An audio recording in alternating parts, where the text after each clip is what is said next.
আসসালামু আলাইকুম, কেমন আছো শিক্ষার্থী বন্ধুরা? আশা করি সবাই খুব ভালো আছো। আমাকে প্রথমেই বলো, আমাকে ঠিক মতো দেখা যাচ্ছে কিনা, আমার কথা সব শোনা যাচ্ছে কিনা, স্পষ্ট কিনা আমাকে একটু জানাও। কেমন আছো তোমরা? সবাই ভালো আছো? তোমাদের আজকে একটি ইম্পর্টেন্ট টপিক নিয়ে আলোচনা করব। সেই টপিকটা হচ্ছে যে তোমরা সবাই বলছিলা যে আপু আমার প্রথম পত্রে খুব সমস্যা, আমার একটু সাজেশন লাগবে। তারপরে কেউ কেউ বলতেছে শেষ মুহূর্তে আমি কিভাবে প্রস্তুতিটা নিব, কোন কোন টপিকগুলো পড়বো, কিভাবে পড়লে ভালো হবে, সব কিছুই কিন্তু আমাকে বলতেছিলা। তো সেই অনুযায়ী আজকে তোমাদেরকে একটা গিফট দিব আমি। সেই গিফটটা একটু পরেই দেখবা তোমরা সবাই, ঠিক আছে? সবাই জয়েন হয়ে যাও। আসসালামু আলাইকুম নূর বলেছে। ওয়ালাইকুম আসসালাম নূর।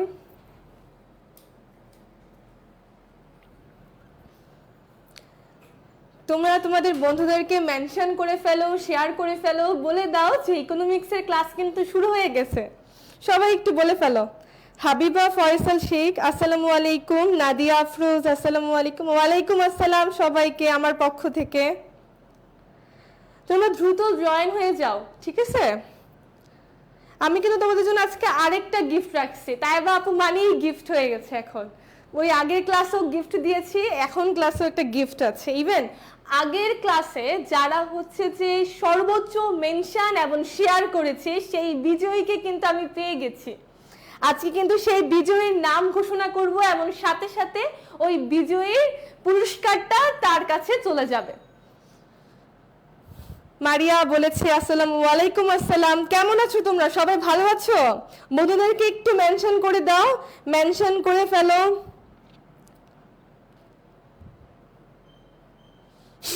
আজকে ক্লাস করতেছে, করো করো ক্লাস করো। আছি আলহামদুলিল্লাহ, ভালো আছি। আমরা আজকে অর্থনীতির একটা গিফট দিব তোমাদের জন্য, একটা ছোট গিফট আপুর পক্ষ থেকে। সেটা হচ্ছে সাজেশন।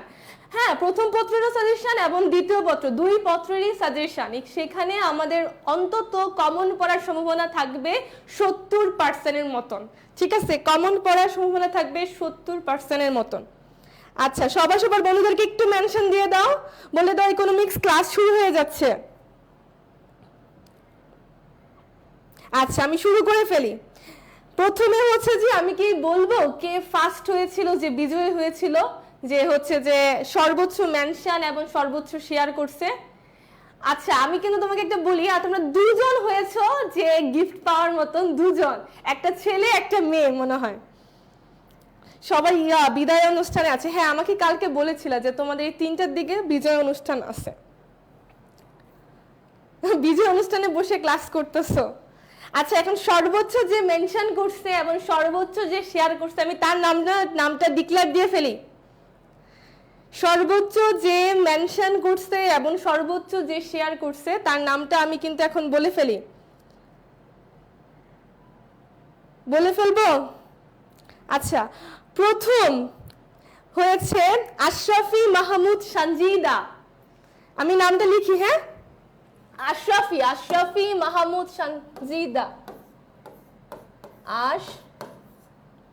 আশরাফি মাহমুদ সানজিদা, ঠিক আছে? ও আমার পক্ষ থেকে গিফট পাবে। সে সর্বোচ্চ মেনশন এবং সর্বোচ্চ শেয়ার করেছে। আরো একজন করেছে, সে আরেকজন হচ্ছে সাকওয়াত হোসেন খোকন। সাকওয়াত হোসাইন খোকন। তোমরা কি দেখতেছো সবাই? তোমরা বুঝতে পারছো? এই দুইজন হচ্ছে যে সর্বোচ্চ মেনশন করছে এবং সর্বোচ্চ শেয়ার করছে। তোমরা কি এই দুইজন কি আমার লাইভ দেখতেছো? যদি দেখে থাকো তাহলে আমি তোমাদেরকে বলতেছি, এবং যারা তাদের ফ্রেন্ড আছো এখানে জানো যে তোমাদেরই বন্ধু এবং তোমাদেরই বান্ধবী, তাদেরকে বলে দাও আপুর পক্ষ থেকে গিফটটা তোমরা তোমাদের যে আই এডুকেশনের যে অফিসিয়াল পেজটা আছে ওটা তোমরা জাস্ট যা বলবা যে আমরা মেনশনকারী বিজয়ী, আমাদের তাওয়াবা আপুর কাছ থেকে একটা গিফট আছে, গিফট ওনারা পাঠিয়ে দেবেন, মোবাইল রিচার্জ। ঠিক আছে, মোবাইল রিচার্জ। ঠিক আছে, বুঝতে পারছো? আচ্ছা, আলহামদুলিল্লাহ ভালো আছি। আচ্ছা, কালকের পিডিএফ যারা পাও নাই তাদেরকে আমি বলতেছি, আমি সংশোধন করেছি উত্তরগুলো, তো আজকেই তোমরা পিডিএফ পেয়ে যাবা। ঠিক আছে, কিন্তু ক্লাসের পরে, এখন না, ক্লাসের পরে। ওকে, আচ্ছা তোমরা একটু ওদেরকে জানিয়ে দাও, ওরা দুজনই বিজয় হয়েছে, আশরাফি মাহমুদ সঞ্জিদা আর সাখওয়াত হোসাইন খোকন। এই দুইজন হচ্ছে সর্বোচ্চ মেনশনকারী এবং সর্বোচ্চ হচ্ছে শেয়ারকারী। তোমরা কি বুঝতে পেরেছো? যারা হচ্ছে যে মেনশনকারী বিজয়ী আসলে যে দুইজন, সেই দুইজনকে আমি বলতেছি তোমরা আই এডুকেশন অফিসিয়াল পেজে জাস্ট নক করলেই হবে যে আমি মেনশনকারী বিজয়ী, তোমাকে অটোমেটিকলি আপুর পক্ষ থেকে গিফটটা পেয়ে যাবা। ঠিক আছে, আচ্ছা পিডিএফ হচ্ছে যে কালকেরটাতে ভুল ছিল, আজকেই পাবো, সবকিছু সঠিক করেছি, কিন্তু আমার ক্লাসটার পরে। ঠিক আছে, ওকে। কিন্তু এখন কি বেশি বেশি মেনশন করা যায় না? আচ্ছা, এমডি মনির হোসাইন ও বলছে ম্যাম আমি তো শেয়ার করেছি, আমার গিফট কই? শেয়ার করেছো বাট সর্বোচ্চ তো করো নাই। ঠিক আছে, কিন্তু কম শেয়ার করতেছো তোমরা, কিন্তু শেয়ার কিন্তু খুব কম হচ্ছে, মেনশনও খুব কম হচ্ছে। আমি মাত্র দেখতেছি 7-8টা শেয়ার করা হয়েছে। আমরা 123-24 জন আছি, কিন্তু শেয়ার করা হচ্ছে মাত্র 7 জন। সো তাহলে কি হবে? আচ্ছা, আমার বাসা হচ্ছে চাঁদপুর। ওকে, আমরা এখন ক্লাসে চলে যাই। এই দুজনকে আমি বললাম যে হচ্ছে সাখওয়াত হোসাইন হচ্ছে যে খোকন আর হচ্ছে যে আশরাফি মাহমুদ হচ্ছে সঞ্জিদা, দুজনকে আমি বলতেছি আপুর পক্ষ থেকে গিফটটা পেয়ে যাবা, তোমরা একটু নক করো। ঠিক আছে, আচ্ছা ঠিক আছে। এখন হচ্ছে আজকে হচ্ছে সেকেন্ড পেপার ক্লাস নাকি ফার্স্ট পেপার ক্লাস? হ্যাঁ, এটা একটু জিজ্ঞেস করার ইচ্ছা যে আজকে সেকেন্ড পেপার ক্লাস নাকি ফার্স্ট পেপার ক্লাস। অবশ্যই কালকে অনুযায়ী আজকে সেকেন্ড পেপার ক্লাস, কিন্তু আমি আজকে চাচ্ছি যে তোমাদের সেকেন্ড পেপার ক্লাসটার থেকে ইম্পর্টেন্ট যেটা, যে এখন এই মুহূর্তে একটা সাজেশন ক্লাস, তাই এই সাজেশন ক্লাসটা দেওয়ার জন্যই আজকে আপু আসছি। আজকে কিন্তু মানে তোমাদের হচ্ছে ম্যারাথন ক্লাসের থেকে ইম্পর্টেন্ট হচ্ছে যে সাজেশন ক্লাস, এই ক্লাসটা তোমাকে আপু গিফট হিসেবে দিচ্ছি। ঠিক আছে, এটাই তোমাদের আজকের জন্য গিফট। আর সেকেন্ড পেপারে যে এমসিকিউ একটা ক্লাস হবে, এটা আমরা পরবর্তীতে জানিয়ে দিব যে কবে ক্লাসটা হবে। ঠিক আছে, কিন্তু আজকের ক্লাসে কিন্তু সেকেন্ড পেপারও আলোচনা করা হবে, এমন না যে সেকেন্ড পেপার আলোচনা করা হবে না।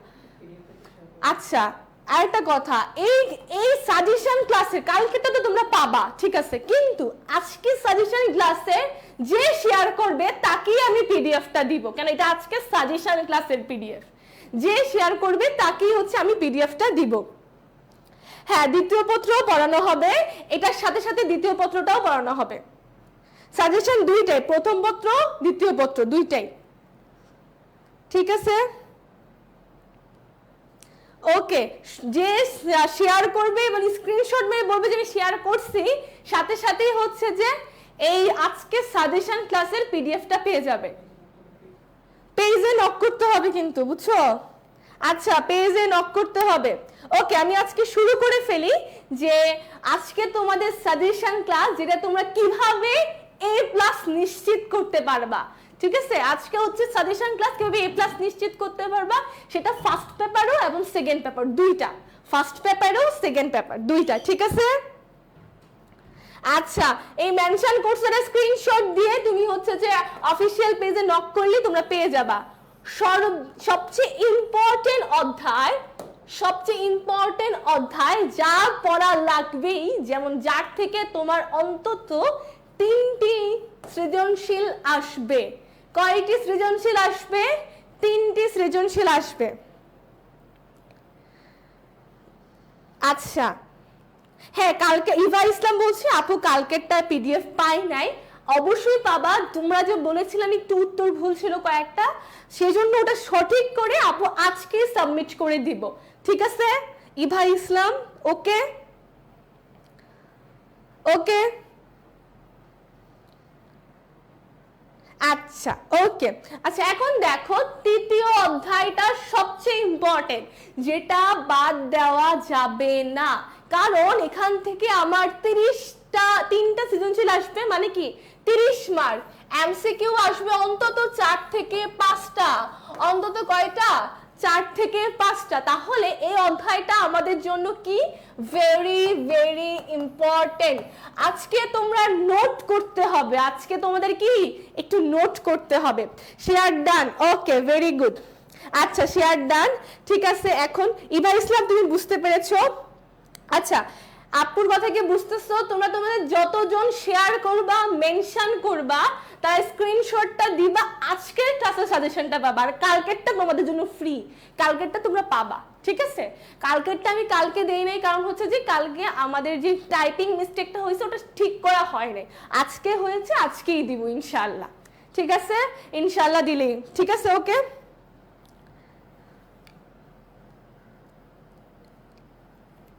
হ্যাঁ ডাবল বিএ করছে, আমি ক্লাস নিব, ওই ক্লাসের আমি ইকোনমিক্স ক্লাস টিচার, সুতরাং আমি ওই ক্লাসটা শেষ হওয়ার পরে আস্তে ধীরে আমি তোমাদেরকে রুটিন জানানো হবে, আমাদের যে কোর্স প্ল্যান, ওই প্ল্যানে হচ্ছে প্লেনে যে রুটিনটা কবে হবে, ইকোনমিক্স কবে, সবকিছু একটা রুটিন আকারে বলে দিবে, বলে দিলে তখন তোমরা দেখে নিও, ঠিক আছে? একটু ওয়েট করো, ধৈর্য ধরো। 25 স্টুডেন্টরা, 25-এর একটু ধৈর্য ধরো। আচ্ছা কি কি পড়া লাগবে, ইম্পর্টেন্ট টপিক, এটা একটু দেখো কি কি পড়া লাগবে। সবাই কিন্তু মেনশন করছো না, সবাই কিন্তু শেয়ার করতেছো না। আমি যতই বারবার বলতেছি যে মেনশন শেয়ার করবে তারাই কিন্তু আজকের পিডিএফটা পাবে, কারণ আমি সবাইকে কেন দিব, কারণ তারা আমাকে শেয়ার করছে, সে মেনশন করছে, আমার ক্লাস দেখছে, তা অটোমেটিকলি তাদের প্রতি আমার একটা দুর্বলতা কাজ করবে, অটোমেটিকলি তাকে আমি আজকের সাজেশন ক্লাসের পিডিএফটা দিব, আর কালকেটা তোমরা ফ্রি পাবা, কোনো সমস্যা নেই, পেজে নক করলেই তোমাকে পিডিএফ দিয়ে দিবে। ওকে আপু সাউন্ড প্রবলেম হচ্ছে, সাউন্ড ঠিক আছে তো? একটু দেখো। আচ্ছা ঠিক আছে, সাউন্ড ঠিক আছে।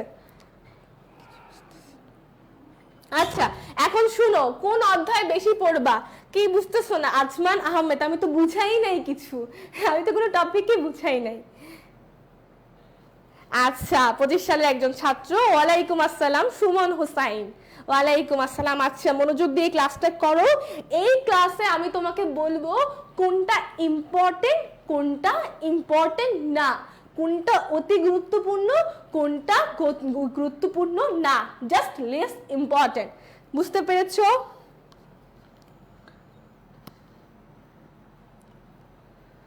সেটা তো আমি জানি না কয়টা শেয়ার করেছে, বাট সর্বোচ্চ শেয়ার করেছে সে কাস্টমার কেয়ার থেকে আমাকে জানানো হয়েছে যে 2জন ব্যক্তি সবচেয়ে বেশি শেয়ার করছে, একজন হচ্ছে সাখাওয়াত, 2 নাম্বার হচ্ছে সানজিদা, এই 2জনই, খোকন আর সানজিদা হচ্ছে সর্বোচ্চ বেশি শেয়ার করেছে, আমাকে জানিয়েছে। আচ্ছা ওকে হ্যাঁ আমার ক্লাসই হবে, ওমর ফারুক সৌরভ আমার ক্লাসই হবে। আচ্ছা এখন হচ্ছে কেমন আছে? আলহামদুলিল্লাহ। এখন আমরা হচ্ছে যে ক্লাসে চলে যাই, ক্লাসটাতে চলে যাই। দেখো তৃতীয় অধ্যায়টা সবচেয়ে ইম্পর্টেন্ট, এখানে কি কি পড়া লাগবে এটা আমাদের জানতে হবে, কি কি পড়া লাগবে এটা আমাদের আগে জানতে হবে, যে আমার এটা ইম্পর্টেন্ট এটা ইম্পর্টেন্ট না, ঠিক আছে? 22 ব্যাচের স্টুডেন্ট আচ্ছা ঠিক আছে ওকে। আচ্ছা শুনো, কি কি পড়া লাগবে কি কি পড়া লাগবে না, এটা হচ্ছে ইম্পর্টেন্ট। দেখো আমাদের তৃতীয় অধ্যায় থেকে কোনটা পড়তে হবে? সর্বপ্রথম মোট উৎপাদন। কি পড়তে হবে? মোট উৎপাদন, সেটা হচ্ছে কি টিইউ। মোট উৎপাদন কোনটা? টিইউ। কালকে কিন্তু টিইউ নিয়ে আমি কিন্তু ক্লাসে বলছিলাম, এমসিকিউ 2-3টা সলভ করছিলাম, তাহলে কি টিইউ অনেক ইম্পর্টেন্ট, শুধু সিকিউ না এমসিকিউর জন্য অনেক ইম্পর্টেন্ট, তাহলে এই মোট উৎপাদন এই টপিকটা খুবই ইম্পর্টেন্ট, ঠিক আছে? আচ্ছা ঠিক আছে, গড় উৎপাদন। আচ্ছা গড় উৎপাদন হচ্ছে এইউ, কি এইউ, এটাও ইম্পর্টেন্ট একটা। প্রান্তিক উৎপাদন এমইউ, ঠিক আছে? ঠিক আছে, প্রান্তিক, এই সম্পর্কে জানতে হবে, এটা সংজ্ঞাটা জানতে হবে, এটা সূত্রটা জানতে হবে, চিত্রটা জানতে হবে, এগুলাই হচ্ছে ইম্পর্টেন্ট। আর বিবরণ আর চিত্র বিবরণ দিয়ে হচ্ছে 3 আর 4 নম্বরে প্রশ্ন আসে, চিত্র বিবরণ দিয়ে 3 আর 4 নম্বরের প্রশ্ন আসে না, তাহলে আমাদের কি কি পড়তে হবে? মোট উৎপাদন, গড় উৎপাদন, প্রান্তিক উৎপাদন। এখন তোমাদের কাজ কি, ঠিক আছে?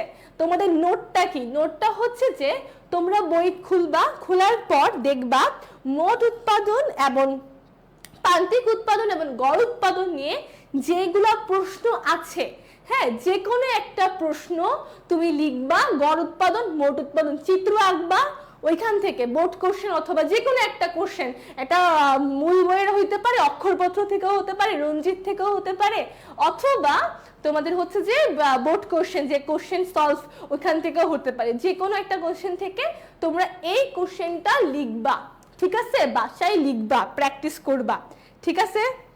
হ্যাঁ, ইবা ইসলাম, এটা ফার্স্ট পেপার, ফার্স্ট পেপারের ৩য় অধ্যায়, প্রথম পত্র ৩য় অধ্যায়, সিকিউ এবং এমসিকিউর একটা সাজেশন। এমসিকিউ কালকে পড়ানো হয়েছে দৃষ্টি সরকার, আজকে সিকিউ এমসিকিউ টপিকগুলো আলোচনা করে দিব। এটা কি ফার্স্ট পেপার? হ্যাঁ। আচ্ছা, ওকে। এখন দেখো যে এই যে ক্রমহ্রাসমান প্রান্তিক উৎপাদন বিধি, শর্ত, চিত্র, ব্যতিক্রম, কার্যকর। তাহলে আমাদের ইম্পর্টেন্ট টপিকটা হচ্ছে কি? ক্রমহ্রাসমান প্রান্তিক উৎপাদনের এই টপিকটা, ঠিক আছে? এই টপিকটা পড়তে হবে। প্লাস মোট খরচের স্থির ব্যয়ের পরিবর্তনশীল ব্যয় উদাহরণ সহ পড়তে হবে। স্থির ব্যয়গুলা কি কি আমরা বলছিলাম না, যেটা সব সময় ব্যয় বহন করতে হবে, সেই ব্যয়টাই হচ্ছে কি? স্থির ব্যয়। আরেকটা হচ্ছে কি? পরিবর্তনশীল ব্যয়।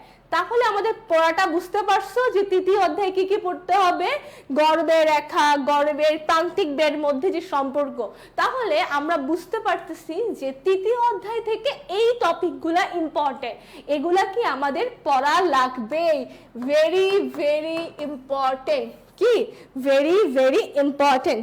সেকেন্ড পেপার করানো হবে সামিয়া রাইসা, একটু ধৈর্য সহকারে রাখো, কারণ আজকে হচ্ছে তোমাদের সাজেশন ক্লাসটা আমি নিচ্ছি ইচ্ছে করে, কারণ তোমাদের অনেক কনফিউজিং থাকে, আপু কোনটা পড়বো কোনটা পড়বো না, কোনটা বাদ দিব কোনটা পড়বো না। তো আমি এই জন্য বললাম প্রথমেই তোমাদের তৃতীয় অধ্যায়টা রিভিশন দেওয়া উচিত, এই লাস্ট মুহূর্তে তৃতীয় অধ্যায়টা রিভিশন দাও।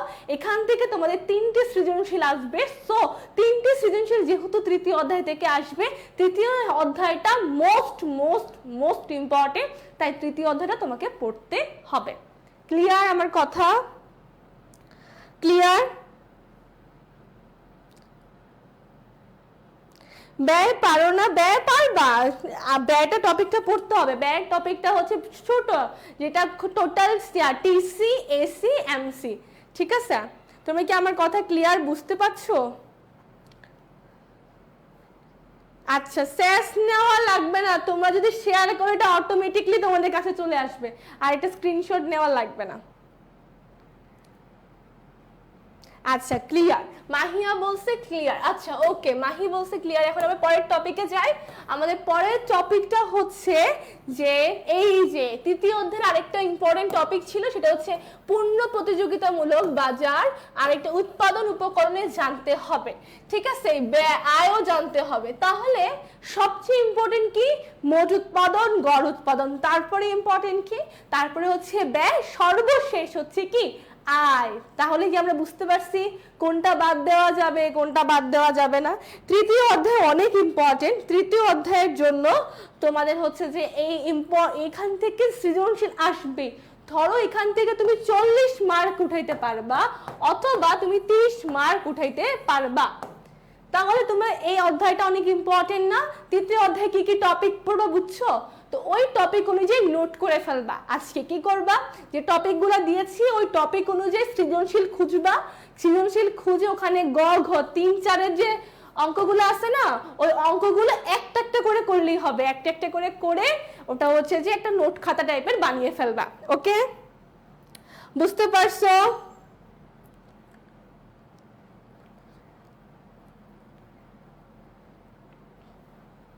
তোমরা কি বুঝতে পারছো? আমাকে একটু বলো। হ্যাঁ হ্যাঁ, ইউটিউবে পাওয়া যাবে।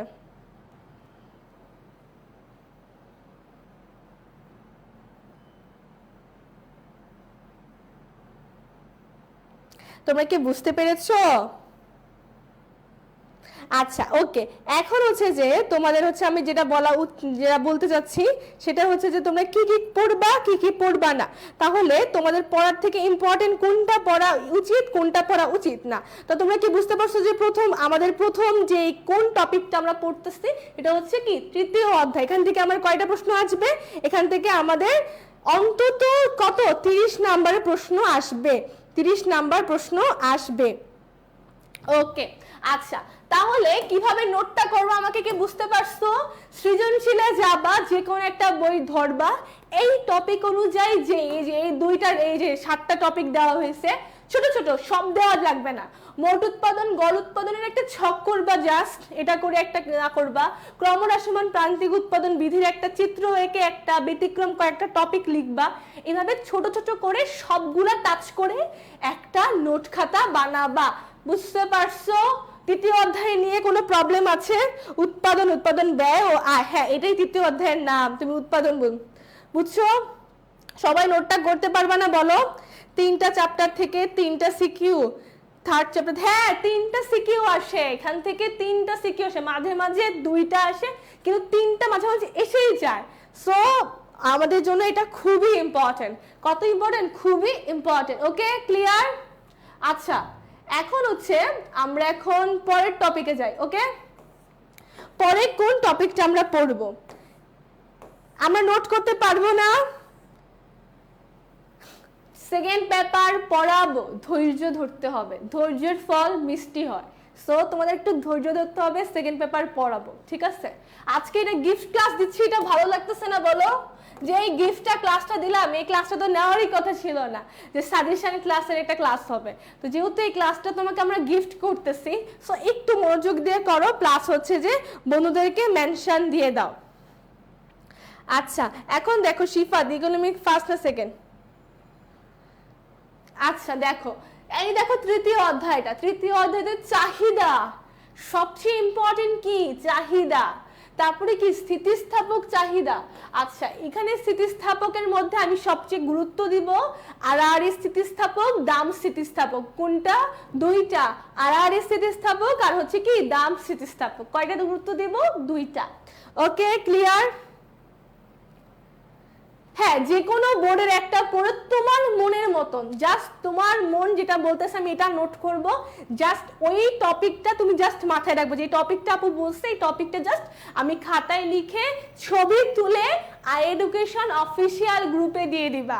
ঠিক আছে? আই এডুকেশন অফিসিয়াল যে গ্রুপটা, ওই গ্রুপে দিয়ে দিবা যে ইকোনমিক্সের আমি নোট করেছি, এই সিকিউ নোট। ঠিক আছে? ওকে আচ্ছা ওকে দেখো, স্থিতিস্থাপক চাহিদার মধ্যে প্রকারভেদ জানতে হবে। দেখো আড়াআড়ি স্থিতিস্থাপকটা আমি ইম্পর্টেন্ট দিছি। আড়াআড়ি স্থিতিস্থাপকের হচ্ছে কি পরিপূরক, পরিবর্তক, মুক্ত, এগুলা কিন্তু ইম্পর্টেন্ট। কোনটা? 3টা ইম্পর্টেন্ট। কোন 3টে ইম্পর্টেন্ট? পরিপূরক, আড়াআড়ি আর হচ্ছে কি পরিপূরক, পরিবর্তক, পরিপূরক আর হচ্ছে মুক্ত। কয়টা? 3টা। আমরা কি এখন বুঝতে পারতেছি কোন 3টা ইম্পর্টেন্ট? বুঝতে পেরেছো? আড়াআড়ি স্থিতিস্থাপক অনেক ইম্পর্টেন্ট। আরেকটা হচ্ছে দাম স্থিতিস্থাপক। কয়েকটা জিনিস দেওয়া থাকবে, এটা দাম স্থিতিস্থাপক কি, এমন সিকিউ আসে। দাম স্থিতিস্থাপকের সিকিউ আসে, দাম স্থিতিস্থাপকের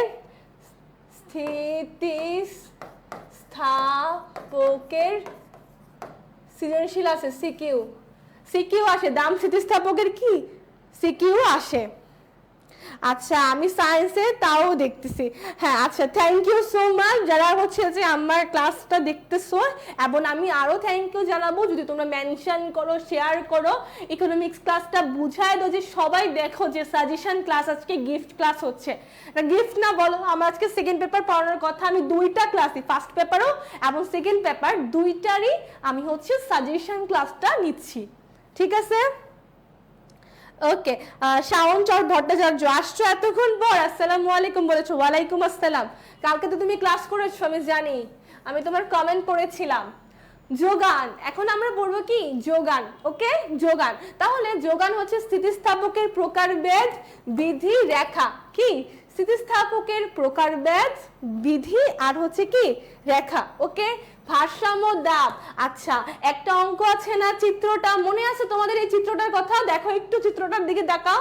এই যে একটা চিত্র আসছিল, এই যে এরকম করে, এরকম এরকম চিত্র, এই যে চিত্র, এইরকম এরকম একটা চিত্র থাকে না, এরকম চিত্র কিন্তু আসে পরীক্ষাতে।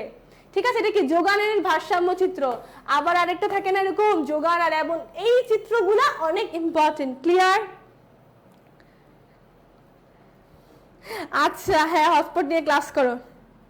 আচ্ছা, আমি কথাটা তোমরা কি বুঝতে পেরেছো যে আমি কোন কোন টপিকগুলো পড়ানোর কথা বলতেছি, কোন কোন টপিকগুলো ইম্পর্টেন্ট দ্বিতীয় অধ্যায়ের জন্য? ইম্পর্টেন্টটা বুঝতে পেরেছো? আচ্ছা বলো কি হয়েছে, কমেন্ট কি? হ্যাঁ, যদিও কারেন্ট থাকে তাহলে সম্পূর্ণ ক্লাস করতে পারি, আর না হলে তো ক্লাস করতে পারি না। আচ্ছা, মাসিয়া বলছে মাহি যোগানের। আচ্ছা, হ্যাঁ যোগানের, ভেরি গুড। আচ্ছা, তোমরা কি বুঝতে পেরেছো আমি কোন টপিক ইম্পর্টেন্ট বলছি, কোন টপিক ইম্পর্টেন্ট বলি নাই, কোনটা আসতেছে? এগুলা হচ্ছে তোমাদের সিকিউর জন্য ইম্পর্টেন্ট। ওকে, পাশাপাশি এমসিকিউর জন্যও কিন্তু ইম্পর্টেন্ট। এমন না যে এমসিকিউ আকাশ থেকে আসবে, এমসিকিউ কিন্তু এটার থেকেই আসবে। এমসিকিউ কখনোই আকাশ থেকে আসবে না। ঠিক আছে, বুঝতে পেরেছো? এই অধ্যায় থেকে অন্তত 2টি সৃজনশীল আসবে, দ্বিতীয় অধ্যায় থেকে 2টি সৃজনশীল আসবে। কয়টি? 2টি। কয়টি? 2টি। ক্লিয়ার?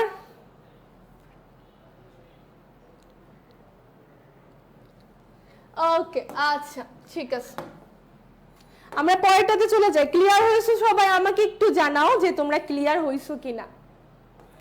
তোমরা একটু জানাও যে আপু আমার নোটটা, তোমাদের নোটটা বুঝাচ্ছি আমি, নোটটা কি বুঝতেছো? নোটটা কিন্তু আপু দেখবো, নিজে হাতে দেখবো যে আসলে নোটটা সবাই করতে পারছি কিনা। এই যে নোটটা তোমরা আজকে করবা না, এই নোটটা প্র্যাকটিস হয়ে যাবে।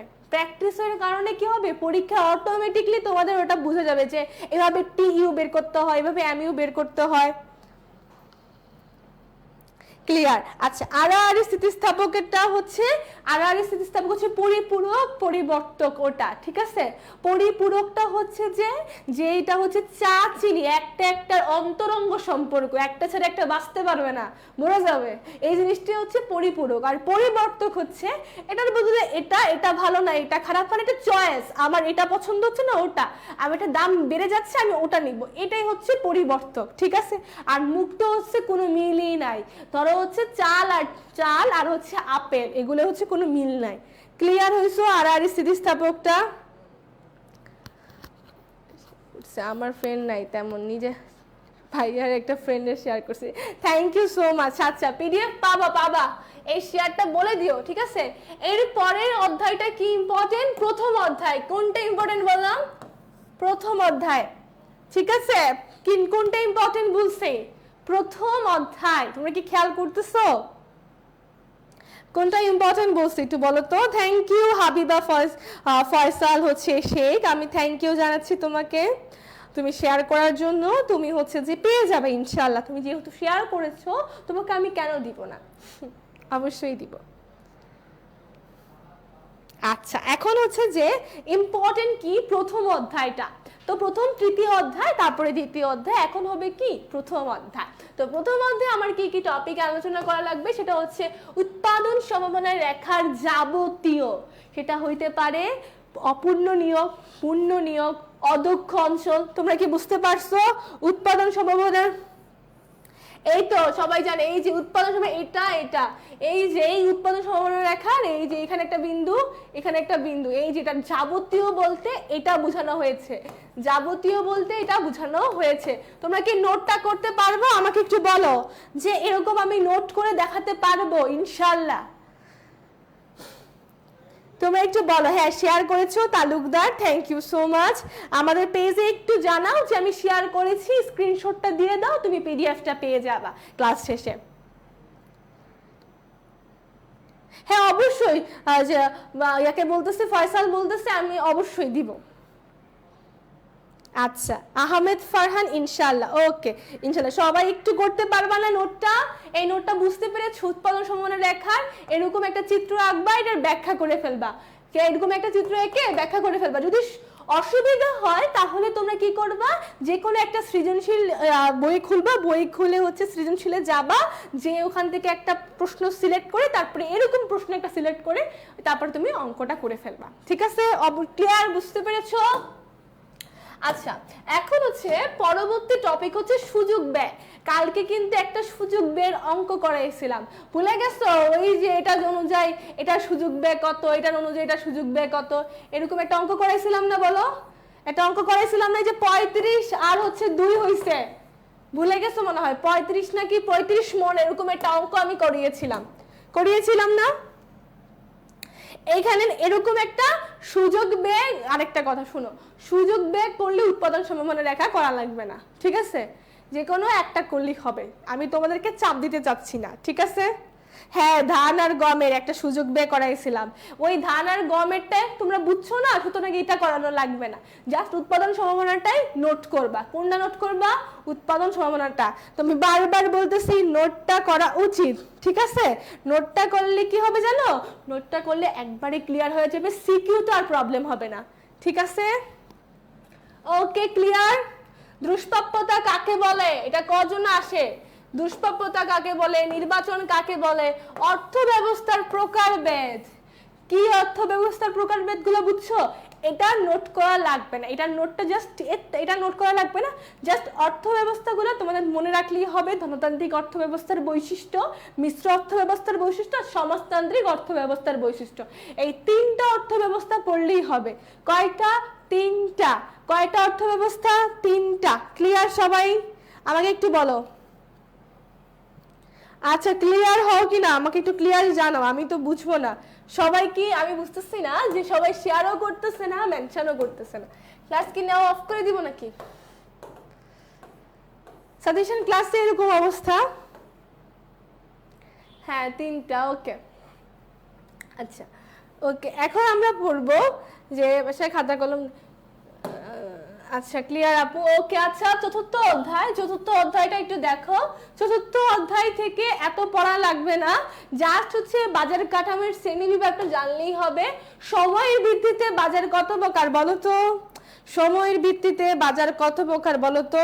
মুদ্রা অর্থ ব্যবস্থা না তো, হৃদয় শিকদার। ধনতান্ত্রিক অর্থ ব্যবস্থা, মুদ্রা কোনো অর্থ ব্যবস্থা নাই। সমাজতান্ত্রিক অর্থ ব্যবস্থা হবে, আর হচ্ছে মিশ্র অর্থ ব্যবস্থা হবে। ক্লিয়ার সবাই? আচ্ছা,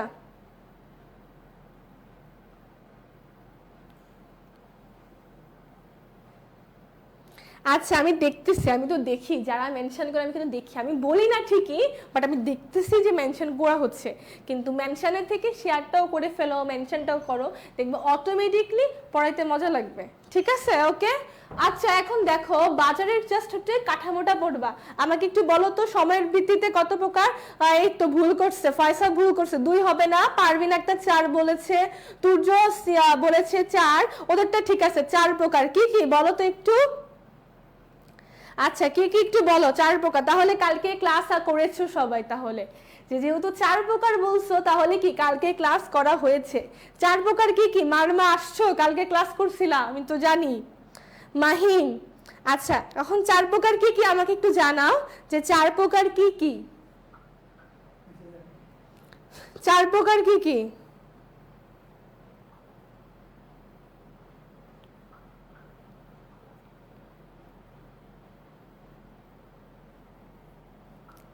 চার প্রকার কি কি আমাকে একটু জানাও, 4 প্রকারটা কি কি? আচ্ছা, তোমাদের হচ্ছে যে 30 তারিখে তো এক্সাম, তাই তো? 30 তারিখে তোমাদের এক্সাম শুরু, এক্সাম পিছানোর কোনো সম্ভাবনা নাই, যেহেতু 30 তারিখ তোমাদের এক্সাম, যেহেতু আজকে তোমাদের অর্থনীতির ক্লাসটা হচ্ছে না, তাহলে আমি অর্থনীতি যেদিন তোমাদের পরীক্ষা হবে, তোমাদের মনে হয় 9 দিন বন্ধ, অনেকের 9 দিন, অনেকের 5-6 দিন বন্ধ আছে, তো ওই বন্ধের মাঝখানে একদিন এলে আমি আপু ক্লাসটা নিতে পারি, ঠিক আছে? আমি সবকিছু অফিসিয়াল পেজে জানানো হবে, আপডেট ভাবে, ঠিক আছে? আপডেট করে দেওয়া হবে।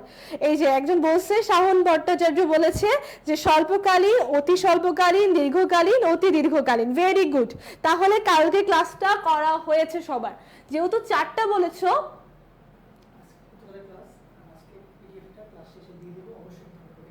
আচ্ছা, তাহলে আমরা বলতে পারতেছি যে কি কি এখন আমরা অতি স্বল্পকালীন আর স্বল্পকালীন, তারপর হচ্ছে দীর্ঘকালীন, অতি দীর্ঘকালীন। আচ্ছা, এই অতি স্বল্পকালীনের একটা উদাহরণ কেউ দিতে পারবা? শাকসবজির বাজার, এটা হচ্ছে কি অতি স্বল্পকালীন বাজারের উদাহরণ। ধরো যে শাকসবজির বাজার কিরকম হয়, অতি স্বল্পকালীন বাজার হচ্ছে 2 দিন ব্যাপী হয় অথবা 1 দিন ব্যাপী হয়, এরকম টাইপের হয়, বুঝছো? সেটা যোগানের সাথে, আমার কথাটা একটু মনোযোগ দিয়ে শুনো, যেটা যোগানের সাথে চাহিদার কোনো সম্পর্ক থাকবে না। কারণ কেন? ধরো আমি বাজারে পিঠা নিয়ে গেলাম, ধরো আমি 50 রকমের পিঠা নিয়ে গেলাম, হ্যাঁ 100 পিস পিঠা নিয়ে গেছি। এখন বাজারে পাটিসাপটার চাহিদা এতই বেশি যে আমার 1 ঘন্টার মধ্যে 100 পিস পিঠা শেষ। এখন কি আমি বাসায় এসে আবার পিঠা বানিয়ে আবার কি নিয়ে যেতে পারবো? অবশ্যই না। তো সেই কারণে ওই পিঠাটা হচ্ছে যে ওই পিঠার যে বাজারটা, সেই বাজারটাই হচ্ছে যে অর্থনীতিতে কি বাজার বলা হয়? সেটা হচ্ছে যে অতি স্বল্পকালীন বাজার বলা হয়। কি বাজার বলা হয়? অতি স্বল্পকালীন বাজার। ক্লিয়ার? আচ্ছা ঠিক আছে, তাহলে ওকে ওকে। আচ্ছা, এখন আমরা লেখো যে আপু সিকিউ একটু আলোচনা করুন। আমি তো কিসের আলোচনা করতেছি এতক্ষণ ধরে? আমি তুর্য আমি কিসের আলোচনা করতেছি এতক্ষণ ধরে? আমি তো সিকিউরই আলোচনা করতেছি, ঠিক আছে? আচ্ছা ওকে, এখন দেখো যে আমরা বাজারের প্রকারভেদে বুঝলাম যে অতি স্বল্পকালীন বাজার কি। এখন আমরা বাজার করব সেটা হচ্ছে যে স্বল্পকালীন বাজার। এটা হচ্ছে যোগানের সাথে চাহিদার সামান্য একটু সম্পর্ক থাকতে পারে, ধরো সামান্য একটু কিঞ্চিত সম্পর্ক থাকতে পারে। যেমন হচ্ছে এই বাজারটা যদি কাছাকাছি, আমার এলাকার কাছাকাছি বাজারটা হয়, তাহলে আমি কি করতে পারি, আমি যেই 100 কেজি অথবা 100 পিস যে নিয়ে গেলাম, ঠিক আছে, ওটা কিন্তু বাসায় এসে আমি আরো 20 পিস নিয়ে যেতে পারবো, এক্সট্রা করে নিয়ে যেতে পারবো। এটাই হচ্ছে চাহিদার সাথে যোগানের একটু সামান্য সম্পর্ক। ক্লিয়ার? সবাই কি বুঝতে পারতেছো? হাসিবুল কি হয়েছে, সেন্টি ইমোজি কেন? আচ্ছা, হাবিবা ফয়সাল শেখ ক্লিয়ার। আচ্ছা ঠিক আছে, তাহলে আমরা বুঝতে পেরেছি যে অতি স্বল্পকালীন বাজারটা আসলে কি। ক্লিয়ার? এখন আমরা বুঝতে পারবো স্বল্পকালীনটাও ক্লিয়ার, দুইটা কিন্তু ক্লিয়ার। এখন আছে কি দীর্ঘকালীন, অতি দীর্ঘকালীন। তাহলে আমি দীর্ঘকালীন কি করব, আমি একটা কারখানা, ধরো একটা পাট কারখানা আছে আমার, এখন আমার মুড সুইং হয়েছে, আমি বললাম যে আমি পাট করব না, আমি আম করব, কারণ এখন সিজনাল আম, সো আমি আম চাষ করব, আমের একটা কারখানা করব। আচ্ছা ওকে, তাহলে আমরা কি করলাম, আমের কিছু একটা নিয়ে আসলাম, জাস্ট সামান্য একটু পরিবর্তন করলাম, কিন্তু যন্ত্রপাতির কোনো পরিবর্তন করলাম না, ঠিক আছে? জাস্ট সামান্য কিছু কয়েকটা টুকটাক পরিবর্তন করে একটা নতুন ইনভেস্ট করলাম, নতুন একটা ইন্ডাস্ট্রিয়াল করলাম, বুঝছো? এটা হচ্ছে যে দীর্ঘকালীন। কিন্তু যদি যন্ত্রপাতির পরিবর্তন করি, একটা আকাশ পাতাল একদম পুরো মানে ধরো হচ্ছে যে মানে পরিবর্তন করতে গেলে অন্তত আমার অনেক দিনের টাইম লাগবে, একদিনে কিন্তু পারা সম্ভব না। এসব যদি ধরো হচ্ছে যন্ত্রপাতি যদি পরিবর্তন করতে যাই, তাহলে কিন্তু আমাদের কম সময়ের মধ্যে হবে না, টাইম বেশি লাগবে। যখনই টাইম বেশি লাগবে তখনই হবে কি অতি দীর্ঘকালীন বাজার। ও কোনটা হবে? অতি দীর্ঘকালীন বাজার। অতি দীর্ঘকালীন বাজারের সাথে কি যন্ত্রপাতির পরিবর্তন হবে, যন্ত্রপাতি পরিবর্তন হবে। কোন বাজারে যন্ত্রপাতির পরিবর্তন হবে? সেটা হচ্ছে যে অতি দীর্ঘকালীন বাজারে। এখানে কিন্তু টপিকটা নাই, কিন্তু এই টপিকের অনুযায়ী এমসিকিউ কোশ্চেন আসে, এবং সিকিউতে মাঝে মাঝে তোমাদেরকে আইকিউ টেস্ট করার জন্য খ নম্বরের প্রশ্ন আসে, বুঝছো? মাঝে মাঝে দেখবা বোর্ড কোশ্চেন সব সেম থাকে, খতে একটু চেঞ্জ করে দেয়। এই খটা হচ্ছে যে যারা খুব ভালো মার্ক পায় এবং যাদের বেসিক খুব স্ট্রং, তারা ওই খটা পারে, কিন্তু সবাই কিন্তু ওই খটা পারে না। এই জন্যই বললাম যে সবকিছু চেঞ্জ করে না, মাঝে মাঝে খটা একটু চেঞ্জ করে দেয়, এরকম ডিফারেন্ট টাইপের কিছু একটা দিয়ে দিতে পারে, ঠিক আছে? আচ্ছা, এখানে চতুর্থ অধ্যায় থেকে একটি কোশ্চেন আসবে। কয়টি কোশ্চেন আসবে? অনেকে কোশ্চেন করতেছো যে চতুর্থ অধ্যায় থেকে একটি কোশ্চেন আসবে। কয়টি কোশ্চেন আসবে? একটি কোশ্চেন আসবে। ক্লিয়ার ফাইভ বলেছে, শিফাত বলেছে জি আপু ক্লিয়ার, পলি আক্তার বলেছে ক্লিয়ার। আচ্ছা কয়টি কোশ্চেন আসবে দশম অধ্যায়? হ্যাঁ অবশ্যই মাহিন, তোমাকে আমি দশম অধ্যায়টা আলোচনা করব, চতুর্থ অধ্যায়ের পরেই দশম অধ্যায় অনেক ইম্পর্টেন্ট, আমি ওখান থেকে আলোচনাটা করব। আচ্ছা ওকে, এখন দেখি কে প্রশ্ন করতেছিল যে আচ্ছা ঠিক আছে, সজীব হচ্ছে তো মেনশন করতেছো, ভেরি গুড। আমি বারবারই বলতেছি মেনশন শেয়ার না করলে আমার ক্লাস করতে আসলে কেমন যেই লাগতেছে না, অল্প সবাই মিলে ক্লাস করো, আসলে তোমরা কিপটা হয়ে যাইতেছো, তোমরা চাইতেছো না যে সবাই ক্লাসটা করুক, আমরা ক্লাস করবো আর কেউ ক্লাস দেখবে না, বুঝতেছি। আচ্ছা শোনো, নোট যে করতে হবে, আমি কি বলছিলাম যে যে কোনো বোর্ড কোশ্চেন হতে পারে, কোনো প্রশ্ন ব্যাংক হতে পারে, রঞ্জিত হতে পারে, অক্ষরবর্ত হতে পারে, যে কোনো কোশ্চেন ব্যাংক থেকে তুমি এই টপিকগুলো খুঁজে খুঁজে আনবা। কিন্তু এখন ভাবতেছো যে চতুর্থ অধ্যায় থেকে আমি কি করব, চতুর্থ অধ্যায় থেকে তোমার ইম্পর্টেন্ট টপিকটা হচ্ছে, আমি তোমাকে বলে দিই, একচেটিয়া বাজারের ফার্ম ও শিল্পের বৈশিষ্ট্য না, সবচেয়ে ইম্পর্টেন্ট হচ্ছে মুনাফা। তিনটা মুনাফা আছে না, স্বাভাবিক মুনাফা, লাভ আর হচ্ছে ক্ষতি, পূর্ণ প্রতিযোগিতামূলক বাজার, একচেটিয়া বাজার, এটা নোট করবা। কোনটা নোট করবা? দুইটা বলো, কোন দুইটা নোট করবা? একটা হচ্ছে যে পূর্ণ প্রতিযোগিতামূলক বাজারে যে মুনাফা, স্বাভাবিক মুনাফা, ক্ষতি, লাভ, এই তিনটা। আরেকটা হচ্ছে একচেটিয়া বাজার। কোনটা? একচেটিয়া বাজার কি? স্বাভাবিক মুনাফা, লাভ, লোকসান। ঠিক আছে, একচেটিয়া বাজারের চিত্রটা একটু দেখাই দিই, তাহলে মনে থাকবে সবার। আমার মনে হয় এই যে একচেটিয়া বাজারের চিত্রটা একটু এরকম টাইপের হবে, একটু বেঁকা আকৃতি, এভাবে বেঁকা করে, ঠিক আছে, এভাবে বেঁকা করে হবে একচেটিয়া বাজার। আর একদম সোজা ভূমি অক্ষের সমান্তরাল সেই বাজারটা হচ্ছে কি? পূর্ণ প্রতিযোগিতামূলক বাজার। তোমরা কি ক্লিয়ার হইছো সবাই? আমি বারবারই জিজ্ঞেস করতেছি ক্লিয়ার কিনা, নোটটা কিন্তু আমি দেখব, ঠিক আছে? কেন আমি নোটটার কথা বলতেছি, এক নোটেই তোমার সবগুলা কোশ্চেন রেডি হয়ে যাবে, আর তোমার বারবার প্র্যাকটিস করা লাগবে না। সিকিউ আমার এখানে পড়লে অন্তত 70 থেকে 80% কমন, আমি তোমাকে বলতে পারবো। ঠিক আছে, টপিক ক্লিয়ার, টপিক বোঝা হয়ে গেছে। আচ্ছা ফ্রেন্ড নাই, তবুও দুইটা শেয়ার করছি, আচ্ছা থ্যাংক ইউ, যেহেতু শেয়ার করছো সেজন্য থ্যাংক ইউ। ম্যাথ সলভ তো এখন করা যাচ্ছে না, তাও দেখো আমি মাঝে মাঝে কিন্তু ম্যাথের কথা বলতেছি। এই যে দশম অধ্যায় মাহিন, তোমার হচ্ছে যে দশম অধ্যায়ে প্রবলেম ছিল তাই না? আমি কিন্তু তোমার কমেন্টে দেখেছিলাম যে তুমি বলেছো যে দশম অধ্যায়টা প্রবলেম, ঠিক আছে। আচ্ছা এখন হচ্ছে যে দশম অধ্যায়টা তোমাদের হচ্ছে যে কি প্রবলেম, তোমার হচ্ছে কি প্রবলেম কোনটা? আচ্ছা এখন দশম অধ্যায়ে কি কি পড়তে হবে এটা আমি আগে বলি, তারপরে হচ্ছে তোমার প্রবলেম সলভ করব। দশম অধ্যায়ে তোমার পড়তে হবে এমসিকিউর জন্য বিহিত মুদ্রার দুই প্রকার, অসীম বিহিত মুদ্রা, সসীম বিহিত মুদ্রাটা কি, কেন্দ্রীয় ব্যাংকের কাজ, মুদ্রার কাজ কি, কেন্দ্রীয় ব্যাংকের কাজ, মুদ্রার কাজ, ঠিক আছে। বাণিজ্যিক ব্যাংকের কাজ জাস্ট চোখ বুলে গেলেই হবে, বাকি করে পড়া লাগবে না, ঠিক আছে। কিন্তু সৃজনশীল কোনটা আসবে? সৃজনশীল আসবে যে এই সূত্রটা, কালকে এই সূত্রটা দিয়ে অঙ্ক করাইছিলাম না, একটু মনে করো, mv plus m prime plus b prime by t, এই সূত্রটা দিয়ে অঙ্ক করাইছিলাম না, দেখো কালকে, একটু মনে করো, একটু রিমেম্বার, সবাই একটু মনে করো। আচ্ছা ব্যায়াম 100 কমন, আচ্ছা কমন পরে হবে, আগে হচ্ছে যে তোমরা দেখো এই টাইপের অঙ্ক আমি কালকে করাইছিলাম কিনা, একটু মাথা একটু ভাবো যে আসলেই করেছিলাম কিনা। তোমাদের অ্যান্সার মনে হয়েছিল যে আমার আনুমানিক মনে আছে, অ্যান্সার মনে হয়েছিল এরকম, আমার এতটুকু মনে আছে যে এম ছিল 400 এরকম টাইপের, এম ছিল 400, ভি ছিল মনে হয় 100 এরকম টাইপের ছিল। আচ্ছা বলো, দেখো তো, হ্যাঁ এই যে রুমন বলেছে জি আপু, সজীব বলেছে জি আপু, হৃদয় বলেছে হুম, তাহলে এই টাইপের অঙ্ক কি আসে? ওকে, এই টাইপের অঙ্ক আসে, ওকে, আমরা কি বুঝতে পারছি? ওকে আচ্ছা, এই টাইপের অঙ্ক কি ফিশারিও করেছে না, কে করেছে, কখন করেছে, এগুলা ইম্পর্টেন্ট।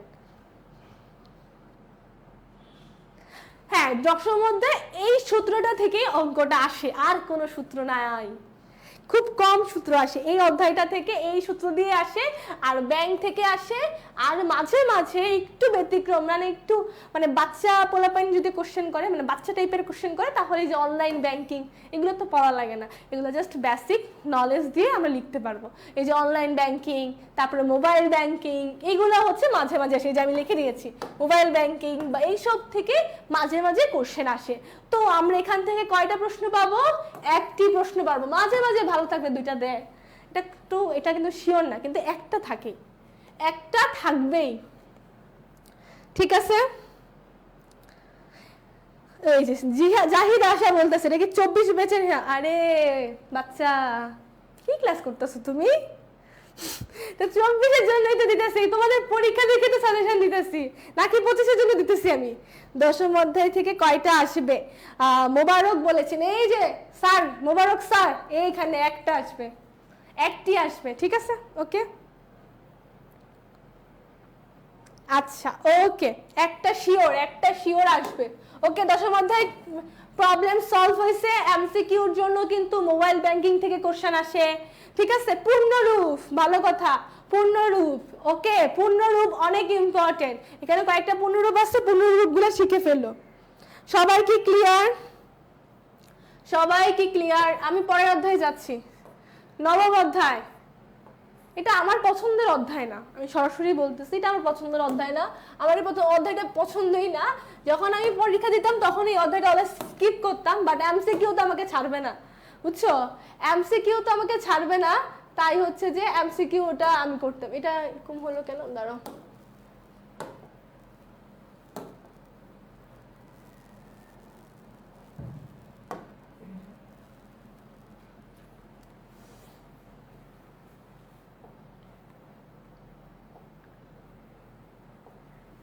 আচ্ছা এখন দেখো, হ্যাঁ ক্লিয়ার।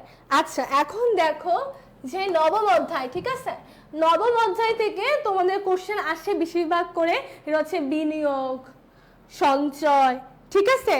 সঞ্চয়, বিনিয়োগ, মাঝে মাঝে ওই অঙ্কগুলো আসে, এই যে NNI এগুলো আসে, ঠিক আছে? NNI এগুলার পূর্ণরূপ, এই টাইপের কোশ্চেন আসে, ঠিক আছে? এখানে যে সূত্রগুলো আছে, সূত্রগুলো একটু ইম্পর্টেন্ট আর একটু কঠিন টাইপের। সো এই নবম অধ্যায় না আপু, নবম অধ্যায়টা আমার ভালো লাগে। আচ্ছা আমার ভালো লাগে না, তোমাদের তো লাগলে তো ভালোই, আমার পছন্দ না। আচ্ছা নিউ গ্রুপ খুব ভালো লাগতেছে আপু, নিউ না আপু, নবম অধ্যায়টা আমার ভালো লাগে। হ্যাঁ নবম অধ্যায় থেকে নাম্বার উঠানো যায়, কোনো প্যারা নাই, বাট আমার পার্সোনালি পছন্দ না। এই যে NNI, CCA এগুলা কিন্তু ইম্পর্টেন্ট, এগুলা থেকে কোশ্চেন আসে, এমন এখান থেকে একটা অঙ্ক টাইপের আসে, ঠিক আছে? এই যে বিনিয়োগ, ব্যয়, ভোগ, এগুলো একটু পড়ে ফেলো, ঠিক আছে? হ্যাঁ ইম্পর্টেন্ট কোশ্চেন আসবে, একটা তো আসবেই, একটি আসবেই। ওকে, তাহলে আমরা কি বুঝতে পারছি প্রথম অধ্যায় কি? তাহলে প্রথম অধ্যায়ের নোট কি সবাই বুঝতে পেরেছো? প্রথম অধ্যায়ের নোট কি সবাই বুঝতে পেরেছো? প্রথম অধ্যায়ের নোট কি সবাই বুঝতে পেরেছো?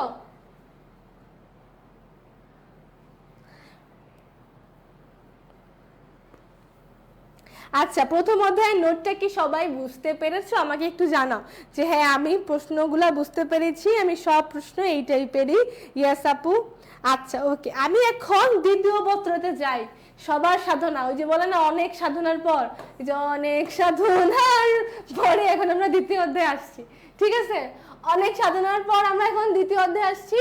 দ্বিতীয় অধ্যায়ের মোস্ট ইম্পর্টেন্ট টপিক কি আমরা পড়বো, যেটা বাদ দেওয়াই যাবে না, যেখান থেকে আমাকে 5 নাম্বারও উঠাইতে হবে, A+ এর নাম্বারও উঠাইতে হবে। এই যে কি দ্বিতীয় অধ্যায়ের কি কোনটা বলো তো? দ্বিতীয় অধ্যায়ের হচ্ছে সপ্তম অধ্যায়। কোনটা? সপ্তম অধ্যায়। কি সপ্তম অধ্যায়? তাহলে কি সপ্তম অধ্যায়। ওকে সবাই ক্লিয়ার?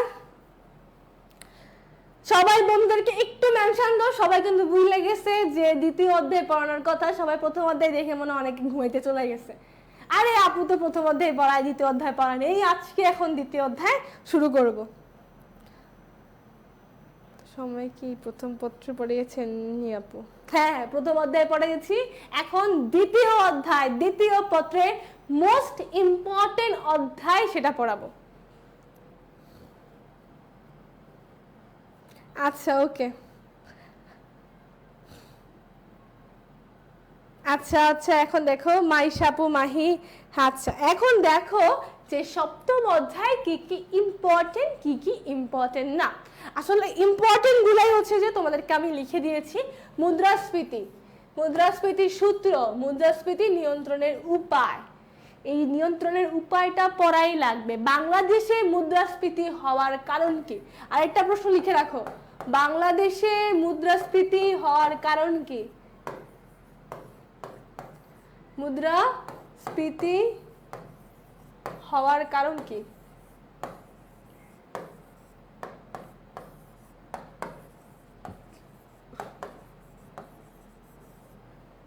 ঠিক আছে, হ্যাঁ আচ্ছা পিডিএফ পাবা, তোমরা সবাই পিডিএফ পাবা, কিন্তু পিডিএফ পাওয়ার জন্য তো একটু ওয়েট করতে হবে, প্লাস হচ্ছে যে শেয়ার করতে হবে, মেনশন করতে হবে। অটোমেটিকলি তোমরা দুইটা পিডিএফ পেয়ে যাবে, আজকেরটা এবং কালকেরটা। ঠিক আছে, ওকে ওকে ক্লিয়ার। আচ্ছা এই যে মুদ্রাস্ফীতির গুলা পড়াবা, মুদ্রাস্ফীতি হচ্ছে চাহিদা বৃদ্ধিজনিত মুদ্রাস্ফীতি, যোগান বৃদ্ধিজনিত মুদ্রাস্ফীতি কোনটা, চাহিদার জন্য মুদ্রাস্ফীতি কোনটা, ইভেন এগুলার কারণগুলা কি কি, চাহিদা বৃদ্ধিজনিত মুদ্রাস্ফীতির কারণগুলা কি কি। আচ্ছা ঠিক আছে, চাহিদা বৃদ্ধিজনিত মুদ্রাস্ফীতিটা কারণগুলো কি কি একটু বুঝবা, বুঝছো কি বলতেছি, বুঝতে পেরেছো। কালকের পিডিএফ যেটা পেয়েছো সেটা কিন্তু ভুল পিডিএফ ছিল, অ্যান্সার কিন্তু ভুল ছিল, বুঝতে পেরেছো। এই যে মুখলেসুর রহমান,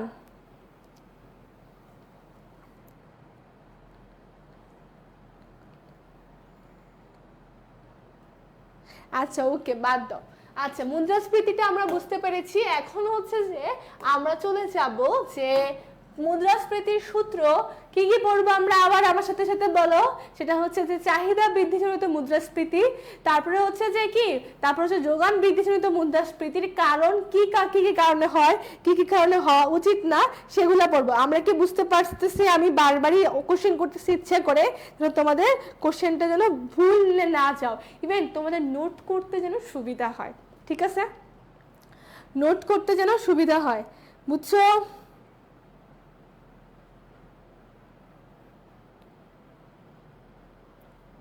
এই যে আমি বলি মুদ্রাস্ফীতি থেকে কয়টা সিকিউ আসবে, মুদ্রাস্ফীতি থেকে দুইটি, কয়টি, দুইটি, কয়টি, দুইটি। হ্যাঁ আমি তো ঠিক করে দিয়েছি, ঠিক করে এখন দিব। এই যে আমার ক্লাসটা শেষ হওয়ার পর মুখলেসুর রহমান আমি এখন দিব। হ্যাঁ দ্রব্যের মূল্যের মূল্যস্তরকে বেড়ে যাওয়াকে মুদ্রাস্ফীতি বলে। আচ্ছা তোমাদেরকে এভাবে বোঝায় মুদ্রাস্ফীতিটা আসলে কি। আচ্ছা তোমরা ভাবো যে একটা সময় আমরা 5 টাকা দিয়ে কত কিছু কিনতাম, তাই না, আমাদের আব্বু আম্মুরা বলে না আরে তোর এখন এটা বলো, আগে তো এগুলো কত কিছু কিনতাম, কত কিছু পাইতাম, এখন কি তা পাও। অথবা ধরো আমরা 10,000 টাকা এখন রেখে দিলাম ব্যাংকে, আমরা কি 2030 সালে সেই 10,000 টাকা দিয়ে একই মূল্যে জিনিস পাবো, অবশ্যই না। এই জিনিসটাই বলতেছি, যতই মানুষের দিন দিন আমরা আপগ্রেড হচ্ছি, আমাদের যে মূল্যটা, অর্থের মূল্যটা, অর্থের যে দামটা, সে দামটা দিন দিন কমে যাচ্ছে। আগের 1000 টাকা আর এখনকার 1000 টাকা আকাশ পাতাল পার্থক্য। ক্লিয়ার, বুঝতে পারছো।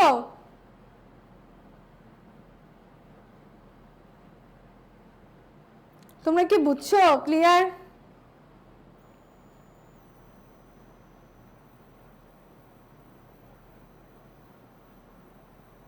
হ্যাঁ এটা 24 বছরের জন্য। আচ্ছা আমি কথাটা বুঝাইতে পারছি তোমাদেরকে, কি বুঝাচ্ছি। আচ্ছা এখন দেখো যে আমাদের কি করা উচিত কি করা উচিত না। মুদ্রাস্ফীতিতে আমরা কি কি পড়বো, মুদ্রাস্ফীতিতে আমরা পড়বো যে মুদ্রাস্ফীতির সূত্র, মুদ্রাস্ফীতি নিয়ন্ত্রণের উপায়, তারপরে হচ্ছে মুদ্রাস্ফীতি বাংলাদেশে কেন হয়েছে, মুদ্রাস্ফীতির কারণ, বাংলাদেশের কারণ এবং বাংলাদেশে মুদ্রাস্ফীতি নিয়ন্ত্রণের উপায়। ঠিক আছে, আচ্ছা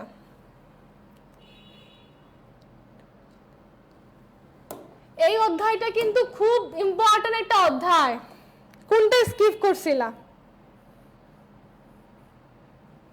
আচ্ছা চতুর্থ অধ্যায় সবচেয়ে সেকেন্ড ইম্পর্টেন্ট, প্রথম তো সপ্তম অধ্যায়, তারপরে হচ্ছে কি চতুর্থ অধ্যায়। বুঝতে পেরেছো? প্রথম যেটা হচ্ছে চতুর্থ অধ্যায়। না, অঙ্ক তো করানো হবে না, বাট তোমাদেরকে সাজেশন দেওয়া হবে এবং গ্রুপে তোমরা এগুলা এরকম টাইপের টপিক অনুযায়ী সৃজনশীলের গ গ আছে না, প্রশ্নগুলো করে এগুলো হচ্ছে লিখে আমাকে পাঠাবা, ঠিক আছে? বুঝতে পেরেছো? হ্যাঁ, গ ঘ প্রশ্ন আসবে। তন্ময় চন্দ্র রয়, এটা দিয়ে গ ঘ প্রশ্ন আসবে। আচ্ছা, ওকে। ঘনত্ব ও জন্মহার ম্যালথাসের, আচ্ছা এটা বলতো, ম্যালথাসের জনসংখ্যা তত্ত্বে খাদ্য কিভাবে যায় আর জনসংখ্যা কিভাবে বাড়ে? খাদ্য কিভাবে বাড়ে বলো?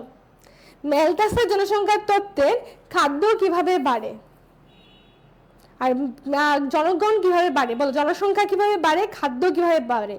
ম্যালথাসের জনসংখ্যার তত্ত্বে যে খাদ্য কিভাবে বাড়ে আর হচ্ছে জনসংখ্যা কিভাবে বাড়ে, এটা আমাকে একটু জানাও। ধরো হচ্ছে ম্যালথাসের জনসংখ্যার তত্ত্বে কিভাবে খাদ্য বাড়ে, কিভাবে হচ্ছে যে জনসংখ্যা বাড়ে, এটা একটু জানাও। হেই তো, খাদ্য বাড়ে গাণিতিক হারে, ভেরি গুড। আর হচ্ছে জনসংখ্যা বাড়ে কি জ্যামিতিক হারে? আমি কি ভুল বলেছি বলো? বলো আমাকে একটু জানাও। ভেরি গুড, সবাই আমাকে একটু জানাও, না জানালে তো আমি বুঝবো না। হ্যাঁ, গুণিতক হারে, হ্যাঁ, খাদ্য বাড়ে গাণিতিক হারে, জনসংখ্যা বাড়ে জ্যামিতিক হারে।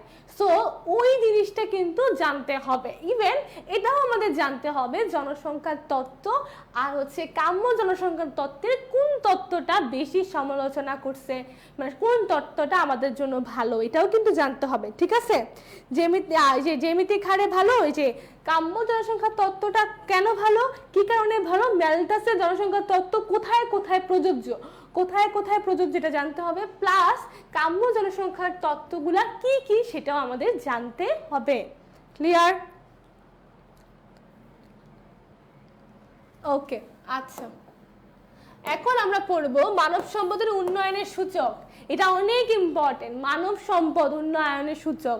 আবার আত্মকর্মসংস্থান, আমি কিন্তু পয়েন্টগুলো বলতেছি। আত্মকর্মসংস্থান এটাও ইম্পর্টেন্ট, এখান থেকে কোশ্চেন আসে। আত্মকর্মসংস্থান এটা কিন্তু কোশ্চেন আসে, বলো এটাও কিন্তু আসে। আত্মকর্মসংস্থান এটাও কিন্তু কোশ্চেন আসে, এটাও কিন্তু ইম্পর্টেন্ট। ওকে, আচ্ছা। এখন দেখো যে কি করা যায়। এখন হতে পারে, এখন আমরা করব সেটা হচ্ছে যে এই যে দ্বিতীয় অধ্যায়। তাহলে প্রথম অধ্যায় আমরা পড়ার পর আমরা প্রথম কোন অধ্যায় পড়েছিলাম? সপ্তম অধ্যায়। তারপরে পড়েছিলাম চতুর্থ অধ্যায়। তো আমাদের ইম্পর্টেন্ট কোথায়? প্রথম, দ্বিতীয়। সপ্তম অধ্যায় থেকে কয়টি প্রশ্ন আসবে? দুটি। তারপরে দ্বিতীয় অধ্যায়, চতুর্থ অধ্যায় থেকে কয়টি প্রশ্ন আসবে? দুইটি। চারটি প্রশ্ন কিন্তু শেষ, ঠিক আছে? চারটি প্রশ্ন কিন্তু শেষ। তাহলে আমরা পরে পড়বো যে দ্বিতীয় অধ্যায়, তারপরে আমরা পরে পড়বো কি দ্বিতীয় অধ্যায়। আচ্ছা, এটা পড়ি যে বাংলাদেশের কৃষির উপখাত সমূহগুলো পড়বো। জীবন নির্বাহী খামার এবং বাণিজ্যিক খামারগুলা কি কি এটা জানবো। জীবন নির্বাহী খামারের আয়তন কেমন এটাও আমরা জানবো। হ্যাঁ, এটা অনেক বড় অধ্যায়, বাট দ্বিতীয় অধ্যায়টা অনেক ইম্পর্টেন্ট। এখান থেকে দুটি প্রশ্নের একদমই এসে পড়ে। আমি আবার বলতেছি যে ধরো যে জীবন নির্বাহী খামার আর বাণিজ্যিক খামারের মধ্যে পার্থক্য কিন্তু আসে। এটার থেকে কয়টা? তুর্য বলছে এটা থেকে কয়টা আসবে? এটা থেকে দুটি প্রশ্ন আসবে। 2 প্রশ্ন আসবে। কয়টি প্রশ্ন আসবে? দুটি প্রশ্ন আসবে, ঠিক আছে? ক্লিয়ার? সবাই কি মেনশন দিচ্ছ? মেনশন তো দিচ্ছ না, আমিও দেখতেছি সবাই মেনশন দিচ্ছ না, কিছু করতেছো না, এমনি জাস্ট হচ্ছে তোমরা নিজেরা দেখতেছো। মেনশন নাই, শেয়ার নাই, কিচ্ছু নাই। শেয়ার খুবই কম 115টা মাত্র শেয়ার, মাত্র 115টা শেয়ার, ঠিক আছে? আচ্ছা, কোন আচ্ছা ওকে, আমি আমার ডিপার্টমেন্টের নাম হচ্ছে child development and social relationship. Okay আচ্ছা, তৃতীয় অধ্যায়, তাহলে আমরা পড়বো কি, আবার পরের অধ্যায়টা কি তৃতীয় অধ্যায়। তো প্রথম অধ্যায় কি কি পড়লাম, সপ্তম অধ্যায় পড়ছি, তারপরে হচ্ছে চতুর্থ অধ্যায়, তারপরে দ্বিতীয় অধ্যায়, তারপরে কি তৃতীয় অধ্যায়। কোন অধ্যায়? আচ্ছা কোন অধ্যায় বলো? প্রথম অধ্যায়, তারপরে হচ্ছে দ্বিতীয় অধ্যায়, তারপরে হচ্ছে দ্বিতীয় অধ্যায়, এখন সর্বশেষের আগেরটা তৃতীয় অধ্যায়। কয়টা? তৃতীয় অধ্যায়। আচ্ছা তৃতীয় অধ্যায় আমরা কি কি পড়বো এটা আমরা একটু দেখি। সেটা হচ্ছে যে বাংলাদেশের ক্ষুদ্র এবং কুটির শিল্প। শুনো আমি বলি, অর্থনীতির প্রথম পত্রটা একটু অঙ্ক টাইপের রিয়েলিস্টিক, কিন্তু তৃতীয় অধ্যায়টা অনেকটাই হচ্ছে বানিয়ে বানিয়ে লেখা, বাংলা রিডিং পড়ার মতন। সো এখানে তোমাদেরকে খুব একটু ভালো করে মাথা ঠান্ডা রেখে পয়েন্ট আকারে লিখতে হবে। কি আকারে? পয়েন্ট আকারে। আমি বারে বারে বলতেছি, আজকে যে ক্লাসটা করবে তার অন্তত 90+ নাম্বার আসবে, কারণ এই টপিক বুঝতেছে, কিভাবে সৃজনশীল লিখতেছে এটাও কিন্তু সে বুঝতেছে, কিভাবে লিখতে হবে সেও কিন্তু এটা জানতে পারতেছে। ঠিক আছে? ওকে আচ্ছা আচ্ছা ওকে, এখন দেখো তাহলে আমরা ক্ষুদ্র শিল্প আর কুটির শিল্প পড়বো। কোনটা? ক্ষুদ্র আর কুটির শিল্প। রপ্তানিমুখী শিল্প, এখন বলো পোশাক শিল্প অনেক ইম্পর্টেন্ট না? এখান থেকে এমসিকিউ আসবে পোশাক শিল্প থেকে। আপনার আজকে ক্লাসটা তোমার পরীক্ষা শেষ হবে যেদিন, ওই প্রশ্নের সাথে মিলিয়ে দেখবা যে আসলে আপুর আজকে সাজানোর সাথে কোনো মিল আছে কিনা। জাস্ট এটাই বলতেছি, তুমি মিলটা দেখবা, অথবা বোর্ড কোশ্চেন দেখলেই বুঝবা যে আপু কোত্থেকে আসলে কোশ্চেনগুলো ঠিকই দিচ্ছে। ওকে ওকে আচ্ছা, এখন দেখো তৈরিকৃত পোশাক শিল্পটা অনেক ইম্পর্টেন্ট, চা শিল্প ইম্পর্টেন্ট। কোনটা? চা শিল্প। তারপরে আরেকটা শিল্প আমি তোমাকে বলবো, এটা আমি তোমাদের জন্য পার্সোনালি বলতেছি, এটা হচ্ছে কি, এটা হচ্ছে মাশরুম। কোনটা? মাশরুম, চিংড়ি, মাশরুম, চিংড়ি, এগুলা কিন্তু ইম্পর্টেন্ট। ঠিক আছে? ক্লিয়ার? সবাইকে ক্লিয়ার? আমাকে একটু জানাও। মাশরুম, চিংড়ি, সবাইকে ক্লিয়ার? আমাকে একটু জানাও। আপু এখান থেকে কয়টা সৃজনশীল আসবে? এখান থেকে আসবে এক অথবা দুইটা, এক থেকে দুইটা সৃজনশীল আসবে, এক অথবা দুইটা। আচ্ছা পারবিন আক্তারকে খুঁজতেছে, কোথায় আসো?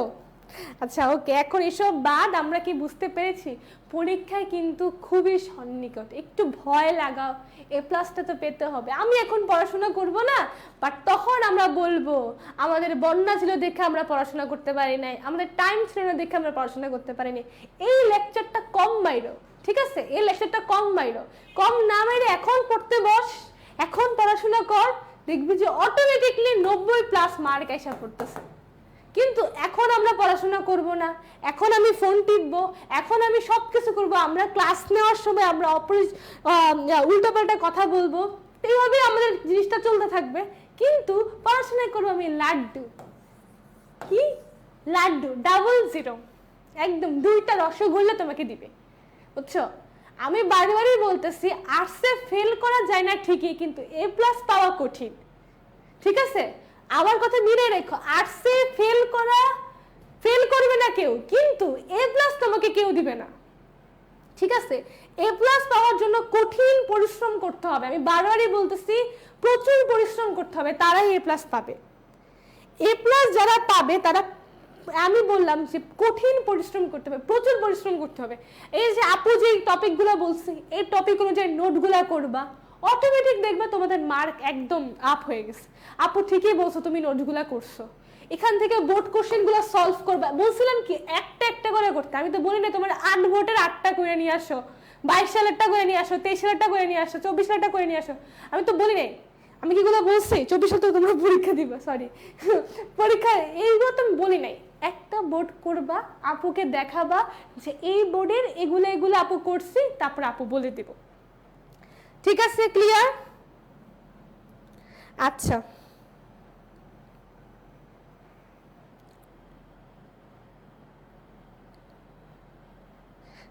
হ্যাঁ, ইচ্ছা করে সবাই এরকম কথা বলে যে ধরো A+ যারা পায় না তারা এরকমই কথা বলে যে আসলে হচ্ছে যে আমি পড়ার সুযোগ পাই নাই, আমি অসুস্থ ছিলাম, আমার ভাল লাগতেছে না, আমার আসলে এটা ভুয়া কথা। এক কথা হচ্ছে ভুয়া কথা, তুমি পড়ো নাই এই জন্য তুমি পারো না, শেষ। তুমি পড়তা তাহলে তুমি পারতা, তুমি পড়ো নাই মানে তুমি পারো না, শেষ। তুমি যদি নাই পড়ো তাহলে তুমি পারবা কিভাবে? এই যে তৃতীয় অধ্যায় সবাই সহজ সহজ বলে নাচতেছে না, আমি যদি এখন বলি সবাই একটু 3 পৃষ্ঠা করে লেখো ক্ষুদ্র কুটির শিল্প সম্পর্কে, কেউ লিখতে পারবে না ক্ষুদ্র কুটির শিল্প সম্পর্কে 3 পৃষ্ঠা। তারপর হচ্ছে যে রপ্তানিমুখী শিল্প হিসেবে 30 পৃষ্ঠা। কেন? দ্বিতীয় অধ্যায়টা সম্পূর্ণ মুখস্থ। তুমি যা মুখস্থ করবা, যা বুঝে বুঝে মুখস্থ করবা, তাই তোমার লিখতে হবে খাতায়। তুমি না বানানো কি লিখবা? রপ্তানিমুখী শিল্পে কি বানাবা কি আমার একটু বলো তো। এই যে তৈরিকৃত পোশাক শিল্পে আমার একটু বানাও, একটু বানানোর আমার একটু কৌশল বলো যে এভাবে বানাবো, এভাবে আমি বানাবো, একটু কৌশলটা বলো যে তৈরিগত পোশাক শিল্পের কৌশলটা আমাকে আজকে বলবা যে আপু আমি বানাইতে পারবো, আমি না পড়লে আমি বানাইতে পারবো। একদম ভুয়া কথা আসলে বললো না তো, আমি কথা হচ্ছে যে ভুয়া কথা বলবা না, একদম ভুয়া কথা এগুলা। তোমরা হচ্ছে যে পড়াশোনা করতেছো না, এই যে বসে বসে তোমাদের এখন যে এই 30 তারিখে পরীক্ষা, তোমরা সবাই হচ্ছে যে এখন মনোযোগ দিয়ে ক্লাসটা করবা। তাও আজকে আমি গিফট ক্লাস দিয়েছি তোমাদেরকে, সাজেশন ক্লাস। সাজেশন ক্লাসটা গিফট ক্লাস ছিল আজকে ক্লাসে গিফট ক্লাস ছিল না। ওই যে একজন দ্বিতীয় পত্র নাকি প্রথম পত্র, দ্বিতীয় পত্র তৃতীয় অধ্যায় 2 নাম্বার পত্র তৃতীয় অধ্যায়ের ইম্পর্টেন্ট টপিক লেখা ছিল। আচ্ছা এখন আমরা অনেক কথা হইছে, অনেক বকাঝোকা করছি, এখন ইম্পর্টেন্ট হচ্ছে তোমরা পড়তে বসো। আমার কথা হচ্ছে পড়াশোনা করো, পড়াশোনা ছাড়া কোনো উপায় নেই। তারপরে কি দেখো অষ্টম অধ্যায়, তারপরে কি অষ্টম অধ্যায় থেকে একটা কোশ্চেন আসে, আবার এখান থেকে এমসিকিউ আসে কিন্তু, ঠিক আছে, এমসিকিউ কিন্তু আসে, ওকে, এমসিকিউ কিন্তু আসে। আচ্ছা এখান থেকে কিন্তু এমসিকিউ আসে, বারবারই বলতেছি অষ্টম অধ্যায় থেকে এমসিকিউ আসে। এটা একটু পড়ো, অভ্যন্তরীণ এবং আন্তর্জাতিক বাণিজ্য, মাঝে মাঝে অভ্যন্তরীণ এবং আন্তর্জাতিকের মধ্যে পার্থক্য আসতে পারে। আমি বারবারই বলতেছি পার্থক্য আসতে পারে, পার্থক্য, ওকে। আরেকটা হচ্ছে শিল্পায়ন, যেটা অনেক ইম্পর্টেন্ট, এটা একদম মার্ক করে লিখে দিই, very very important, very very important. শিল্পায়ন ছাড়া প্রশ্নই মাঝে মাঝে হয় না। তুমি বেশিরভাগ বোর্ডে দেখবা যে শিল্পায়ন থেকে কোশ্চেন করে, ঠিক আছে কিনা বলো। খাতা কঠোরভাবে মূল্যায়ন করা হবে যখন তুমি দেখবে যে তুমি কিছুই লিখো নাই খাতা, তখন তোমারটা কঠিনভাবেই মূল্যায়ন করা হবে। তুমি যখন খাতায় সবকিছু লেখা থাকবে তখন ওনাকে সহজভাবেই মূল্যায়ন করা হবে। মাঝে মাঝে ভালো স্টুডেন্টের খাতা পড়েও না, এত ভালো লিখতেছে মাঝে মাঝে কয়েকটা পেজটা নাও পড়ে ফেলে। আর যারা একদম একদম শুরুতেই ডাব্বা কোনো কিছু লিখতেছে না, তাদেরটা কঠোরভাবে মানে কি একদম গামছা বেঁধে বসে রাইট দেওয়া শুরু করবে, কাটা দেওয়া শুরু করবে, ঠিক আছে। শিল্পায়ন অনেক ইম্পর্টেন্ট, আমি বারবারই বলতেছি শিল্পায়ন অনেক ইম্পর্টেন্ট। একটু পড়াশোনা করো, সামনে আরো বড় ধরনের একটা জীবন আসছে, সেটা হচ্ছে কি জানো, ঢাকা ইউনিভার্সিটির পরীক্ষা আসতেছে, নিজেকে আরেকটা বড় পরিচয় দেওয়া লাগবে। এই কয়েকদিন পরে তোমাকে বলবে তুমি কোন ইউনিভার্সিটিতে পড়ো, এই কথাটা কিন্তু উঠবে। এখনই ভালো করে পড়ো, তাহলে এখনই যদি বেসিকটা স্ট্রং করে ফেলতে পারো তাহলে আর প্যারা হবে না। ক্লাস শেষ, প্রায় শেষ,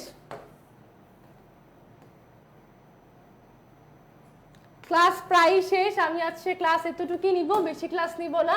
আর ওই বাকি ক্লাসটা কবে নিব এটা আমি জানিয়ে দিব পেজের মাধ্যমে, ওই ক্লাসটা কবে না হবে। আজকে ক্লাস অটোমেটিকলি এখানেই শেষ করব আমাদের।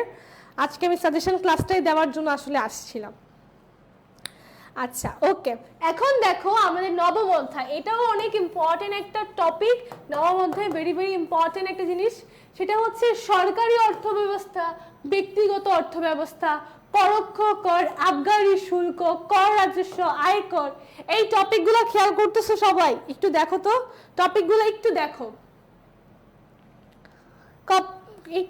টপিকগুলো। এই টপিকগুলো থেকে এমসিকিউ প্রশ্ন আসবে এবং সিকিউ প্রশ্ন আসবে। কি এমসিকিউ প্রশ্ন আসবে, সিকিউ প্রশ্ন আসবে, দুইটা প্রশ্নই আসবে। যেহেতু এই দুইটা প্রশ্নই আসবে, তাহলে তোমাদেরকে একটু মনোযোগ দিয়ে এই টপিকগুলো একটু পড়তে হবে। ক্লিয়ার? আচ্ছা, অনেকে সিলেট বোর্ড আছে। আর হচ্ছে সর্বশেষ একটা কথাই আপু বলবো, পরীক্ষার আগে তুমি বাংলা পড়ো, ইংলিশ পড়ো, যাই পড়ো না কেন, বোর্ড কোশ্চেনটা একটু দেখে যাও, মাঝে মাঝে একটু রিপিট কোশ্চেন আসা পড়ে। ঠিক আছে, একটু দেখে যাও, নিয়ম কানুনগুলো একটু দেখে যাও, তাহলেই হবে। ক্লিয়ার সবাই? ক্লাস বুঝছো হচ্ছে ক্লাসটা কি ছিল? ক্লিয়ার? সবাই কি ক্লিয়ার? সবাই কি ক্লিয়ার? আমাকে একটু জানাও সবাই কি ক্লিয়ার কিনা, আমাকে একটু জানাও সবাই ক্লিয়ার কিনা।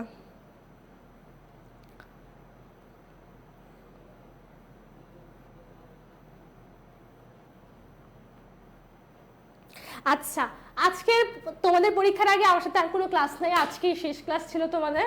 আমি হচ্ছে যে আজকে তোমাদের কাছ থেকে বিদায় নিতেছি। আল্লাহ হাফেজ। আশা করি অর্থনীতিতে কোন টপিক পড়বা কোন টপিক পড়বা না অন্তত তোমাদের এটা ধারণা হয়ে গেছে, অন্তত এটা ধারণা হয়ে গিয়েছে। পারভিন আক্তার তুমিও বুঝতে পারছো, এবং যারা আছো যে পিডিএফ এর কথা বলতেছো, হ্যাঁ, আর অষ্টম আর নবম অধ্যায় থেকে একটি একটি করে আসবে, একটি একটি। আচ্ছা আচ্ছা, এখন দেখো যে এই যে আমি যেটা বলেছিলাম যে তোমাদের হচ্ছে যে একটা নোট করার জন্য যে নোটটার কথা হচ্ছে সেটা বলেছিলাম বোর্ড কোশ্চেনটা। হ্যাঁ, বোর্ড কোশ্চেন থেকে আমি যে টপিকগুলো বলেছি ওই টপিকের যে কোনো একটা বোর্ড থেকে তোমরা ওই টপিকগুলো লিখে আমাকে হচ্ছে আমাদের অফিসিয়াল যে গ্রুপটা ওই গ্রুপে হচ্ছে ছবি তুলে সাবমিট করবা, সবাই ওই গ্রুপে শেয়ার দেওয়া হবে। ঠিক আছে, তোমাদের এই নোটগুলো আবার আমাদের গ্রুপে সেন্ড করা হবে। তোমরা যেটা দিবা তার ভালোটাই দেওয়া হবে সবাই যেন দেখে। ঠিক আছে, ওকে, আল্লাহ হাফেজ। ভালো করে পড়াশোনা করো।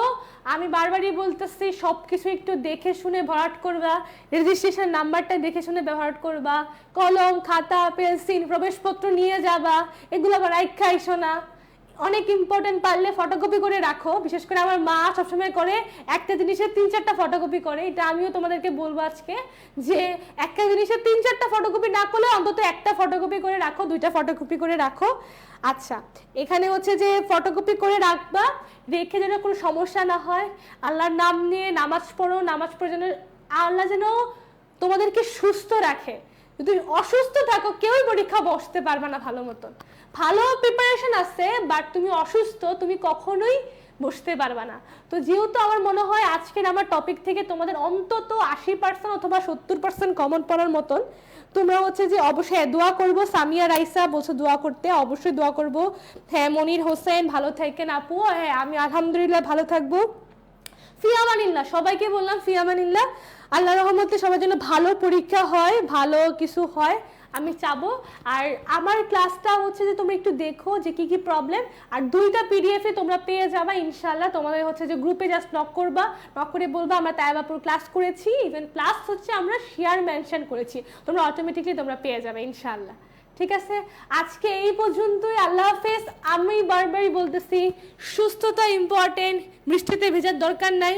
পরীক্ষার পরে বৃষ্টিতে ভিজছো, কারণ এখন এই অবস্থায় বৃষ্টি টিষ্টি নেওয়া দরকার নেই। একটু শরীরের যত্ন নাও, কেয়ার করো, তাহলেই হবে। ঠিক আছে, ওকে, অবশ্যই অবশ্যই আশীর্বাদ করব। হ্যাঁ, অবশ্যই।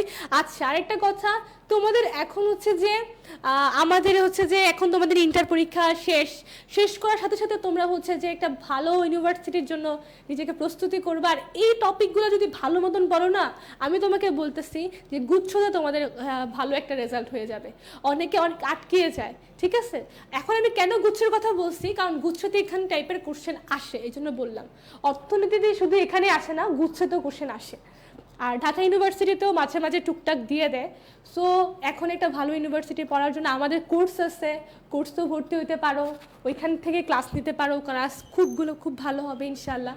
ওকে, আল্লাহ হাফেজ। আজকে এতটুকুই। আমার কথা হচ্ছে তোমাদের হচ্ছে সুস্থতাই ইম্পর্টেন্ট, সুস্থ থাকাটাই আমি চাচ্ছি বারবারই, কারণ সুস্থ থাকলেই তুমি পরীক্ষায় বসতে পারবা। তুমি যদি সুস্থই না থাকো, অসুস্থ থাকো, পরীক্ষা তুমি বসতে পারবা না। ঠিক আছে, আর যারা সিলেটে আসো তাদের হচ্ছে বন্যার খুব বাজে অবস্থা আমি দেখতেছি, আর দোয়া করি যেন সব কিছু ঠিক হয়ে যায় আল্লাহর রহমতে। আচ্ছা, শর্ট সিলেবাসের বাহিরে শর্ট সিলেবাস থেকে কোশ্চেন আসবে, গুচ্ছতে বাহির থেকে আসবে না। ঠিক আছে, আচ্ছা ঠিক আছে, ভালো থেকো, আল্লাহ হাফেজ। আর পিডিএফটার জন্য এখনই পেয়ে যাবে তোমরা। আচ্ছা ঠিক আছে, ওকে। আমরা পিডিএফ এখনই দিয়ে দিচ্ছি তোমাদের দেখে, আমরা এখনই পিডিএফটা দিয়ে দিচ্ছি। তোমাদের কমেন্টস আমি দেখে আমার ভালো লাগতেছে, তাই এখনই আমরা পিডিএফটা সেন্ড করব, 2টা পিডিএফই, একটা হচ্ছে কালকেরটা আজকেরটা সহ। আর যে এক্সট্রা ক্লাসটা আমি নেওয়ার কথা বলছিলাম যে তোমার পরীক্ষার আগে, সেটা আমরা হচ্ছে যে পরে জানিয়ে দেওয়া হবে, ঠিক আছে? এই পরীক্ষার মাঝে না, তোমাদের অর্থনীতি পরীক্ষার আগে দিয়ে আমি দেখি একটা ক্লাস নিতে পারি কিনা। ওকে, আল্লাহ হাফেজ।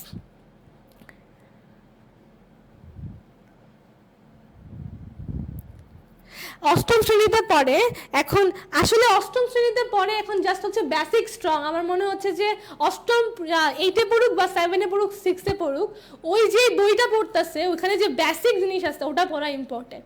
মুখস্থ বিদ্যা থেকে বেসিক জিনিসটা যদি ওর ইম্পর্টেন্ট, যদি ভালো করে পড়তে পারে, তাহলে কিন্তু সে সব কিছুই করতে পারবে, ঠিক আছে? অষ্টমে যেমন হচ্ছে, আমি ইংলিশের কথা বলতেছি, বেসিকের কথা, ইংলিশের যে গ্রামার, ওই জিনিসটা যদি তুমি আগের থেকে স্ট্রং করে ফেলো, তাহলে কিন্তু পরে আর তোমাকে প্যারা দিবে না, ঠিক আছে? ম্যাথ যে গ্রামার যেটা তুমি আগের থেকেই পড়ো, সেটা আর প্যারা দিবে না। ওকে, তারপরে কিছু কিছু কবি আছে, সেটা আজীবনই থাকে আমাদের সাথে, কাজী নজরুল ইসলাম, রবীন্দ্রনাথ, জসীমউদ্দিন, ওদের কবি যদি তুমি আগের থেকে যদি পড়ো, তাহলে তোমাকে আর প্যারা দিবে না বড় হয়ে, ঠিক আছে? এইগুলো আগের থেকেই পড়া থাকলে আর তোমার লোড হবে না। তো এই জন্য বললাম যে বেসিক আগের থেকে স্ট্রং করলে কখনোই লোড হবে না, কিন্তু তুমি যেখানেই যাও না কেন। ওকে, ভালো থেকো, আল্লাহ হাফেজ। আজকে ক্লাস এই পর্যন্তই। আমি আজকে বিদায় নিচ্ছি তোমাদের কাছ থেকে, আবারও বললাম, আবার সুস্থ থেকো, ভালো থেকো, আল্লাহ হাফেজ। আমি বাকি সব কিছু আপডেট পেজে জানিয়ে দেওয়া হবে, আমার ক্লাস কি হবে হবে না, ঠিক আছে? ওকে, আল্লাহ হাফেজ।